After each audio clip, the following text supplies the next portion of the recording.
lack of bilingual teacher training and inadequacies of instructional materials. Bilingual education is an exciting but challenging type of teaching because it utilizes two languages in academic training.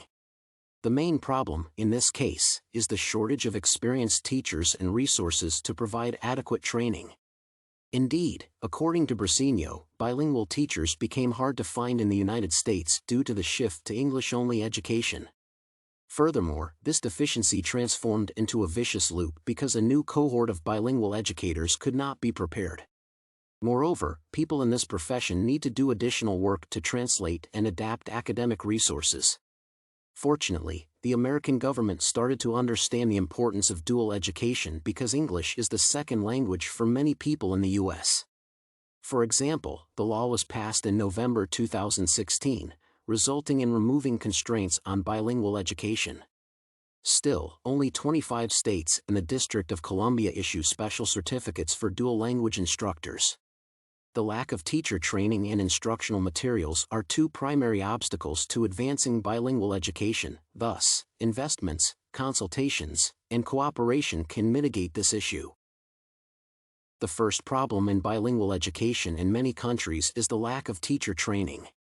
At the end of the previous century, cultural and political shifts globally and in the U.S. increased the demand for bilingual teachers.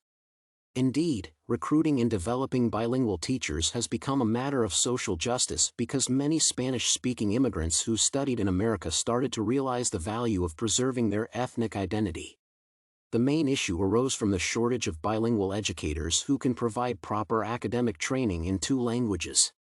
Similarly, teachers in Georgia and Spain face the same challenges of insufficient grounding in dual language education.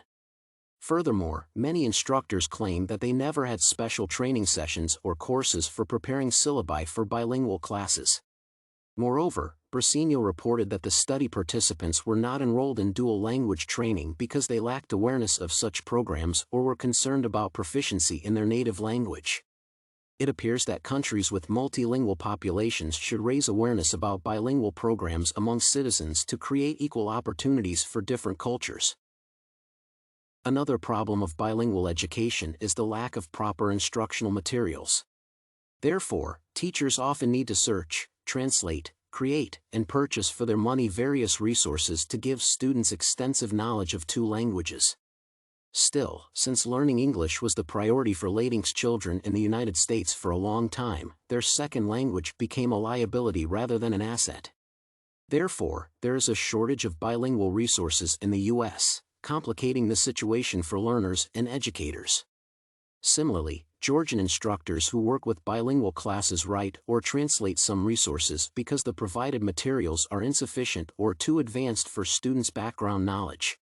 High-quality textbooks can be a significant aid for educators, especially in primary education. Thus, the lack of instructional materials in bilingual academic training creates obstacles for teachers because they need to spend their time creating new programs for school children. Indeed, this problem is enormous for any multicultural state because gaps in education result in the appearance of social issues, negatively impacting the country's development. Solving the above-mentioned problems in bilingual education is essential for social equity in multicultural countries. Indeed, multilingual training is also challenging because instructors must adjust to different cultural backgrounds.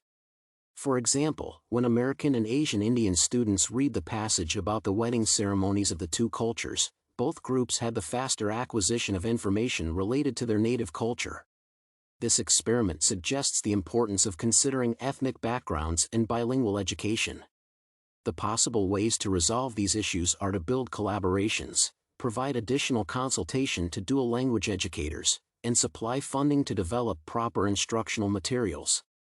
Therefore, encouraging co-teaching practices, sharing resources and experiences, and consulting about curriculum preparation creates a supportive and collaborative environment that allows educators to master their skills in bilingual academic training. Moreover, large media campaigns can raise public awareness about the demands of this sector, connecting professionals and interested parties to develop new instructional resources for bilingual classes. Furthermore, funding from governmental organizations or private entities can further facilitate this process.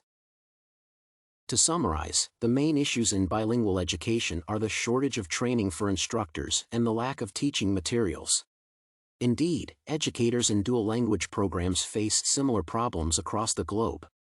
For example, bilingual teachers in the United States whose native language is Spanish but whose primary training was conducted in English are not confident in the correctness of their first language. Furthermore, they often are not aware of the existence of special programs for bilingual education. The instructors in Georgia and Spain also lack enough guidance in this field, thus, they must write materials for students in bilingual classes during their private time. Finally, resolving this issue appears to become critical for social justice in multicultural countries. Therefore, giving consultation, sharing experiences, bringing media attention, and providing financial aid to develop instructional materials can help resolve these problems in bilingual education.